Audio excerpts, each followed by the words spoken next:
और दोस्तों, मैं दिव्यांश आप सभी का स्वागत करता हूं आपके अपने चैनल द एग्जाम्स अड्डा में। उम्मीद करता हूं कि आप सभी लोग सकुशल होंगे। देखिए, हिंदी व्याकरण एक ऐसा टॉपिक बनता है जिससे संबंधित क्वेश्चन उत्तर प्रदेश अधीन सेवा चयन आयोग द्वारा भी पूछे जाते हैं। अगर आप यूपी पुलिस की तैयारी करें तो इसमें भी पूछे जाएंगे, या वर्तमान समय में उत्तर प्रदेश स्टेट के हर एक एग्जाम में से संबंधित क्वेश्चन तो आते ही हैं। तो क्यों ना हम करें कि हिंदी व्याकरण कंप्लीट पूरी तरह पढ़ लें, और इसी क्रम में द एग्जाम्स अड्डा आप लोगों के समक्ष दो क्लास लेके आता है। सुबह 8 बजे की क्लास, जहां पे हम लोग करते हैं डिटेल एनालिसिस। एक टॉपिक रहेगा, इस टॉपिक की डिटेल कवर करेंगे। आज हमारा टॉपिक है क्रिया विशेषण, ये हमारा 9th टॉपिक है। इससे पहले के कुछ टॉपिक्स हैं जो शॉर्ट्स में निपटाए गए हैं, मतलब थोड़ा सा कम समझाया गया है, और कुछ टॉपिक्स हैं जो एक्सप्लेन किए गए हैं, जिसमें से अभी वर्णमाला का टॉपिक है, या आप वर्ण विचार पूरी तरह समझ सकते हैं। इस टॉपिक को भी एक बार और कराया जाएगा। इसके बाद हिंदी का साहित्यिक परिचय, हिंदी भाषा का साहित्यिक परिचय क्या है, इस बारे में थोड़ी देर बाद, जब एक बार ये डिटेल कवर हो जाएगा, उसके बाद क्लास और कवर करेंगे। ठीक। सेकेंड क्लास होती है रात 11 बजे, जहां पे हम लोग करते हैं मल्टीपल चॉइस क्वेश्चंस। ये हमारा प्रैक्टिस सेट्स रहता है, क्योंकि प्रैक्टिस सेट्स इसलिए करते हैं ताकि हमारे एग्जाम्स में जिस तरह के प्रश्न आएंगे उनकी हम तैयारी कर सकें। तो चलिए इस सेशन को स्टार्ट करते हैं। अगर सेशन पसंद आएगा तो लाइक करिएगा, दोस्तों शेयर करिएगा, चैनल पर नया चैनल को सब्सक्राइब कर लीजिए, क्योंकि आपके एक सब्सक्रिप्शन हमारे लिए मोटिवेशन का और आपका सिलेक्शन के प्रति एक नया कदम होता है। तो चलिए सिलेक्शन के प्रति नए कदम को आगे बढ़ाते हुए पहले चर्चा करते हैं क्रिया विशेषण के बारे में। अच्छा, जैसा कि नाम से आपको कंफर्म हो रहा है, ये क्रिया विशेषण का मतलब क्या होगा? क्रिया की विशेषता बताने वाले शब्दों को क्रिया विशेषण कहते हैं। क्रिया विशेषण होता क्या है? क्रिया की विशेषता बताने वाले शब्दों को क्रिया विशेषण कहते हैं। क्रिया लास्ट क्लास में पढ़ चुके थे। क्रिया क्या होती है? क्रिया हर वह कार्य, वह शब्द होता है जिसके द्वारा किसी काम का होना या कार्य का होना या कार्य का घटित होना पाया जाए। कार्य या तो कंप्लीट हो रहा है या वो अपने फुलफिल हो गया, उस दशा में उसे क्रिया बोलेंगे। अब हम लोग चर्चा करते हैं क्रिया के बारे में और क्रिया विशेषण के बारे में। चलिए आ जाते हैं सेशन में, जैसे हम लोग डेली क्लास लेते हैं। तो ये पहले तो ये अव्यय टॉपिक्स के अंतर्गत है। अव्यय किसे कहते हैं? देखिए, कुछ ऐसे शब्द हिंदी भाषा में जो संज्ञा, सर्वनाम, लिंग, वचन इत्यादि के आधार पे परिवर्तित होते रहते। जैसे आप बोल के देखिए, मैं बाजार गया, मैं बाजार गया, और हम बाजार गए, हम बाजार गए। इसमें जो गया लेटर है, देखिए ध्यान से, यहां पर गया था, यहां गए ज्यादा अच्छा लग रहा है। अच्छा इसलिए लग रहा है क्योंकि हम हिंदी भाषा में लगातार उच्चारित करने लगे। तो ये जो यहां पे गया क्रिया थी, ये विकारी शब्द है, परंतु बाजार ना यहाँ परिवर्तित हुआ ना यहाँ परिवर्तित हुआ, ये परिवर्तित नहीं हो रहा, इसलिए इसे अव्यय के श्रेणी में डाल देंगे। अब अब आज हम लोग चर्चा करेंगे अव्यय के कितने भेद होते हैं। अव्यय के 4 भेद हैं: क्रिया विशेषण, समुच्चय बोधक, विस्मयादि बोधक, संबंध बोधक। इसमें से क्रिया विशेषण का जो सिंगल टॉपिक है, इसके बारे में आज की क्लास में पढ़ेंगे। क्रिया विशेषण है क्या? क्रिया विशेषण क्रिया की विशेषता बताने वाले या क्रिया की विशेषता प्रदर्शित करने वाले शब्दों को क्रिया विशेषण कहते हैं। जैसे चीता तेज दौड़ता है, इस सेंटेंस को ये भी तो है कि धीमे भी दौड़ सकता है, या स्लोली स्लोली, या उछल के दौड़ सकता है। तो ये जो शब्द हुए, धीमे दौड़ना, उछल कर दौड़ना या तेजी से दौड़ना, इन्होंने किया क्या? क्रिया या दौड़ने की प्रक्रिया की विशेषता बता दी कि दौड़ने की प्रक्रिया की विशेषता क्या है, इसलिए इसको हम लोग पढ़ेंगे क्रिया विशेषण के अंतर्गत। इसके 4 भेद हैं: काल, स्थान, परिमाण, रीति। काल किससे समझ में आ होगा? जहां पे समय का बोध हो उसे कालवाचक क्रिया विशेषण कहेंगे। जहां पे स्थान का बोध हो, ऊपर नीचे दाएं बाएं इत्यादि। परिमाणवाचक क्या है? जहां पर परिणाम या रिजल्ट्स का बोध हो जाए उसे बोलेंगे परिमाणवाचक। रीति, काल, स्थान, दशा का बोध हो जाए उसे बोलेंगे रीतिवाचक क्रिया विशेषण। अब एक एक को डिटेल से देखते हैं। पहले हम लोग देखते हैं कालवाचक क्रिया विशेषण। पर कालवाचक क्रिया विशेषण को देखने से पहले आप ये इंश्योर करिए कि आपने कमेंट किया है, और कमेंट करने के साथ इस वीडियो को लाइक किया है।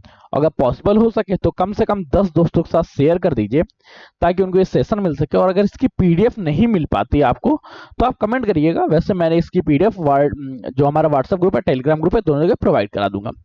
कालवाचक क्या है?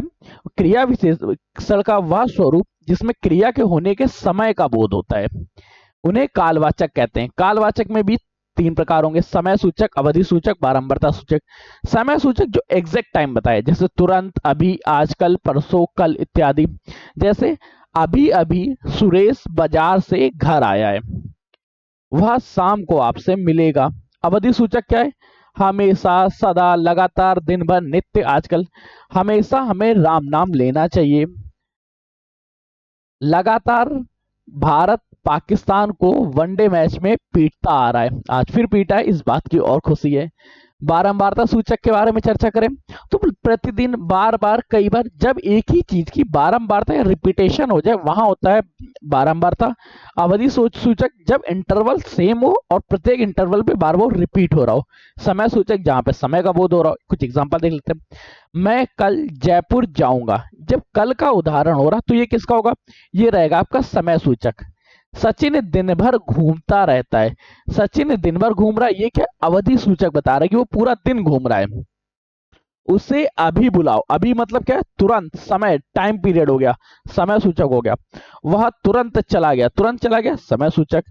तुम कब आए, टाइम डेफिनेशन नहीं हो रहा, समय सूचक हो गया। इसके तीन भेद पढ़ लिए। फिर चलते हैं स्थान सूचक। स्थानवाचक क्रिया विशेषण का मतलब क्या है? स्थानवाचक क्रिया विशेषण मतलब है क्रिया की विशेषता बताते हैं परंतु उसके साथ स्थान का बोध हो, उस दशा में स्थानवाचक क्रिया विशेषण होता है। जैसे ऊपर, स्थान में भी क्या रहेगा? ऊपर, नीचे, जहां, कहां, अंदर, भीतर, अन्यत्र, पास, इत्यादि। अब देखिए, सबसे पहले कुछ एग्जांपल देखते हैं। माता जी ऊपर बैठी हैं। माता जी के बैठने का स्थान कहाँ है? ऊपर होना। ये क्या है? बैठने की विशेषता है कि वो ऊपर बैठी हैं, नीचे नहीं बैठी हैं। श्याम ऊपर बैठा, यहां आओ, आगे बढ़ो। स्थानवाचक क्रिया विशेषण के भी दो स्वरूप हैं, एक स्थिति, दिशा। स्थिति क्या है? जो सिचुएशन के बारे में बता रही होगी, सही कहाँ बैठे हुए हैं, किस तरह से। और डायरेक्शंस के बारे में चर्चा करें तो दिशावाचक। डायरेक्शंस को एक बार पढ़ देना, इधर आओ, उधर जाओ, दाएं देखो, बाएं देखो, किधर देखो, उधर देखो। वहीं अगर स्थिति के बारे में बोध होगा तो जहां, कहां, भीतर, ऊपर, नीचे, इत्यादि।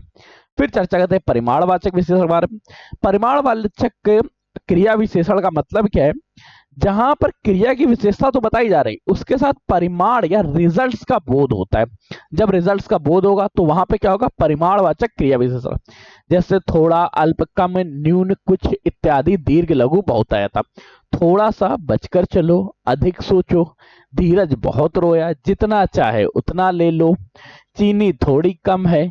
जब कभी इस तरह के शब्दों द्वारा क्रिया की विशेषता बताई जाए जहां पे परिमाण या रिजल्ट्स का बोध हो रहा हो तो उस दशा में क्या होगा? उस दशा में परिमाणवाचक क्रिया विशेषण होगा। फिर देखते हैं रीतिवाचक। रीतिवाचक क्या है? ढंग, तरीका। रीति का मतलब क्या होता है? ढंग या तरीका के बारे में। जैसे एग्जाम्पल आपके पास आएगा, वह ध्यान पूर्वक पढ़ता है, पढ़ता तो है पर कैसे पढ़ रहा है। जब कभी गोपाल अवश्य आएगा, चींटी धीरे धीरे चलती है, मैं अवश्य परीक्षा में पास हो जाऊंगा, वह चुपके से खा रहा है, वृथा मत बोलो या अत्यधिक मत बोलो। रीतिवाचक की परिभाषा देख लेते हैं। वह क्रिया विशेषण जिसमें क्रिया के होने का ढंग या तरीके का बोध कराया जाता है उसे रीतिवाचक क्रिया विशेषण कहते हैं।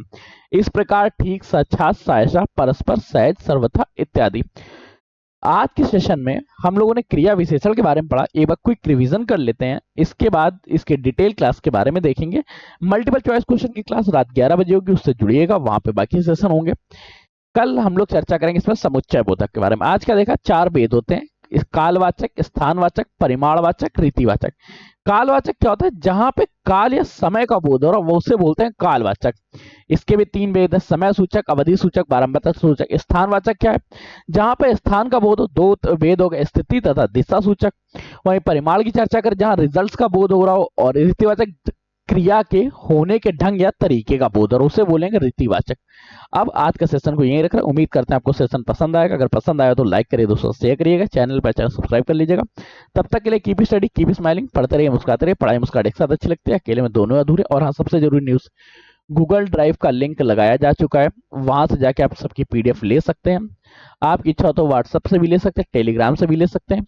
अगर आप एग्जाम्स अड्डा को किसी तरह की मॉनेटरी पॉलिसी के तहत मदद देना चाहते हैं तो उसके लिए आप सादर आमंत्रित है द एग्जाम्स अड्डा @UPI पे। उसके बाद आपकी क्लास को इमेजिन करेंगे कि लाइव क्लास वगैरह की तरह से प्रोवाइड करा सकें। आज के सेशन में तब तक कीप स्टडी, कीप स्माइलिंग, पढ़ते रहिए, मुस्कुराते रहिए। प्राइम स्क्वाड एक साथ अच्छे लगते हैं, अकेले में दोनों अधूरे। और हाँ, यूपीजीके की क्लास स्टार्ट हो चुकी है, प्रैक्टिस सेट स्टार्ट हो चुका है, पॉलिटी की क्लास स्टार्ट हो चुकी है, प्रैक्टिस सेट स्टार्ट हो चुका है, हिस्ट्री की क्लास उसके प्रैक्टिस सेट से स्टार्ट हो गए। इन सभी से जुड़ जाइए। रीजनिंग और इंग्लिश की क्लास चल ही रही। तब तक के लिए धन्यवाद दोस्तों।